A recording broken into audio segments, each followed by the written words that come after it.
Olá pessoal, nessa videoaula vamos falar um pouco de pontos críticos. Vou definir pontos críticos, mas antes de definir eu vou ter que falar o que é um ponto de máximo local e mínimo local. Então, primeiramente a gente começa com f em R2 para os reais e pega um ponto P0 em U e eu vou pedir, só para evitar problemas de confusão para alunos de cálculo, um conjunto aberto. A gente vai querer derivar. Se a gente quer derivar, agora eu vou perturbar vocês um pouco mais, vou grifar isso aqui um pouco mais nessa hipótese. U tem que ser aberto. Definição. Um ponto P0 em U. P0 é só uma simplificação de x0 e y0. Tá? Desde eu escrever essas duas coordenadas, eu coloco como um ponto. É dito um ponto de máximo local de f se existe uma vizinhança de P0 tal que o maior valor de f atingido nessa vizinhança é exatamente f de P0. Ou seja, para qualquer p que eu tome em V, f de p é menor ou igual a f de P0. Temos uma figurinha para isso. Olha o gráfico da f e a gente está dizendo que esse ponto aqui, está aqui o meu P0, e está aqui minha altura f de P0. O maior valor possível que a f atinge, ou seja, qual é o maior valor possível na z, pelo menos localmente, é atingido exatamente em f de P0. Qualquer ponto que eu tomar numa vizinhança de P, com certeza vai estar abaixo dele. Vai ser um pouquinho menor. Podendo ser igual também, mas menor ou igual. E eu quero dizer no sentido, o caráter local. Quando a gente diz local, quer dizer que não é global. Por exemplo, podia estar o gráfico da minha função ser algo desse tipo. Por exemplo, aqui é um ponto de máximo local, mas aqui ainda é um ponto também de máximo local, só que um é maior que o outro. O que a gente consegue fazer é trabalhar em vizinhanças. Nosso objetivo é achar máximos globais, mas para achar máximos globais a gente tem que achar pelo menos os locais. Nós temos que restringir um pouco. Tá? E, analogamente, isso aqui eu fiz uma figurinha rápida, P0 é ponto de mínimo local de f, se a desigualdade aqui reverte, né? Ou seja, f de p é maior ou igual a f de P0 para todo p pertencente a V. Ou seja, de todos os valores que a f atinge na vizinhança, o menor deles é atingido em f de P0. E a figurinha, essencialmente, é essa aqui, invertida. Um paraboloide, por exemplo. Pelo menos a figurinha que eu quero que vocês tenham em mente. Um exemplo, antes de tudo, só para, vamos dizer, que para abrir um pouquinho a mente, um pouco complicado, é essa aqui. f de xy igual a x2 mais y, igual a x2. O gráfico dessa função a gente sabe fazer, a gente chama de calha. Tá? Ou seja, para cada plano cortado vai ser uma parábola. Então vai ter parábolas aqui, parábolas aqui, parábolas aqui, então acaba sendo essa calha. Faz por curvas de níveis cortando por planos várias vezes assim. E essa parábola e essa calha, repara que todos os pontos aqui no baixinho, você pega um papel e dobra, todos os pontos aqui embaixo, elas são pontos de mínimos locais. Na verdade é mínimo global, mas olha esse ponto aqui. Se eu olhar uma vizinhança dela, esse ponto aqui é ainda mínimo. Ou se preferir, os pontos 0y, onde y é um número real qualquer, são mínimos globais. 0, 0, 0, 1, 0, 2. Como que eu vejo isso? f de xy igual a x ao quadrado é maior ou igual a 0.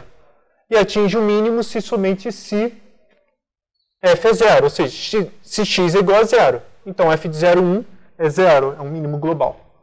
E repara que, em um certo sentido, os pontos de mínimos não são isolados.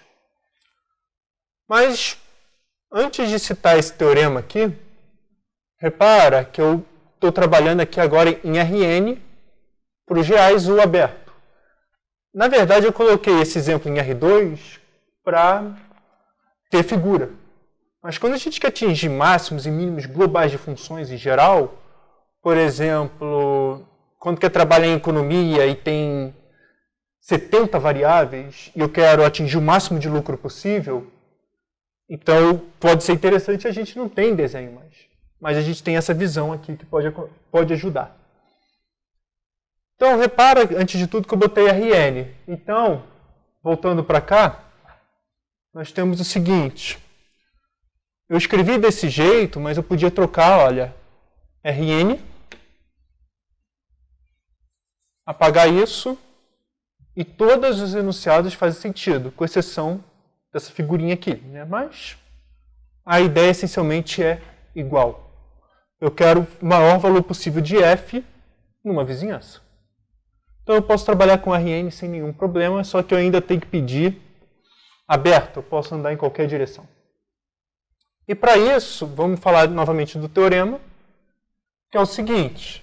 Seja f de Rn para os reais, U aberto, vou de novo grifar isso aqui. E eu vou pedir como que eu vou derivar uma vez para evitar problemas de hipóteses, ficar mudando toda hora as hipóteses, classe 1. E se P0 em 1 é um ponto de máximo local ou mínimo local de f, então gradiente de f no ponto P0 é 0. O que quer dizer isso? Quer dizer que o meu plano tangente é horizontal. Olha, só pensar aqui, máximo local, mínimo local. E novamente, eu quero destacar esse conjunto aberto no seguinte sentido. Vamos pensar em cálculo 1. Se eu trabalhar com f de x igual a x, x pertencente a 0, 1. Então, o gráfico é essa reta aqui. Eixo x, eixo y. E o que nós temos é o seguinte. O menor valor para f é esse ponto, restringindo a esse intervalo. E o maior valor para f é esse ponto. E olha o que acontece. A derivada da f não é 0. Em nenhum momento.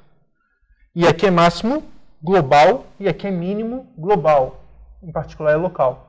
O que acontece é que aqui eu não posso andar em tudo que tiver direito. Eu não posso nem andar, está aqui o meu 1, eu só posso andar por aqui. E não posso andar por aqui. Então já temos uma perda teórica aqui forte nesse sentido. Então, imagine para várias variáveis, vai ser pior ainda. Se não podemos andar em várias direções, em todas as direções, pode dar esse problema. E o que acontece é que esse intervalo aqui não é aberto. Por isso que, para valer esse teorema,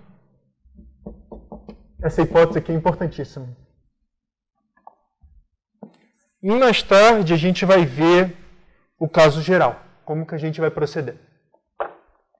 Então, para isso, nós temos uma definição, graças a esse teorema, que é o seguinte. Os pontos em que o gradiente da f é igual a 0, a gente chama de ponto crítico. Então, para entender o que está acontecendo, como achar esses pontos críticos, pelo menos isso, eu fiz um exemplo para entender, para ilustrar. É o seguinte, eu pego essa quádrica e eu considero o gradiente de f de xy igual a 0. É essa equação que eu quero resolver. Eu quero achar os pontos críticos da f. Quantos tem e quais são? Então, quando a gente quer calcular o gradiente da f, o que a gente faz? Dá o f, dá o x, 2x mais y, e aqui dá o f, dá o y. Então, o f dá o y é x menos 2y mais 4. E esse zero aqui é sempre um zero vetorial. Tá? Eu estou usando notação um pouco mais de álgebra linear. Isso aqui é igual a 0, 0. Então, 2x mais y é igual a 0. E x menos 2y mais 4 é igual a 0. Olha o que acontece. Uma equaçãozinha, na verdade, é um sistema de equações. No caso, aqui é linear, mas podia ser quadráticas, cúbicas, pode ser qualquer coisa aqui. E para resolver esse sistema, a gente coloca y igual a menos 2x. Então, menos 2x, 5x mais 4 é igual a 0, o que implica que x é igual a menos 4 quintos, e, portanto, substituindo aqui, y é igual a 8 quintos. E o único ponto crítico que nós temos é menos 4 quintos, 8 quintos. E, basicamente, um único só. Mas dizer, mas é ponto de mínimo, é ponto de máximo, é o quê? No cálculo 2 de várias variáveis é mais complicado que o cálculo 1 nesse ponto. A gente vai ter um teorema, vai ter um resultado ótimo para classificar esses pontos críticos, mas é relativamente, como que eu vou dizer, não é bem completo, só consegue ver uma boa quantidade de casos, mas só alguns casos. Por exemplo, o caso mais complicado, a gente vai ver, no fundo, vai ser esse aqui. Claro, esse exemplo aqui que eu botei é simples, mas eu poderia ficar somando algumas coisas, subtraindo e dar algumas complicações. Algo desse tipo. Normalmente é mais complicado descrever se é máximo, se é mínimo, o que é afinal. E a gente vai ver isso com definição de Hessiana, segundas derivadas. Vamos fazer um caso um pouquinho mais cuidadoso. Mais tarde eu volto com exemplos um pouquinho mais complicados de fazer essas contas, essas equações, mas eu vou vir junto com pontos críticos. Claro, e outra coisa que eu tenho que terminar é, se aqui fosse f de x, y, z, seria 3 equações, 3 incógnitas, vai ter um montão de resultados. E a gente vai passando vários exemplos disso. Então é isso, gente. Eu espero que tenham gostado dessa videoaula. Até a próxima. Não esqueça de curtir ou comentar para me dar um feedback.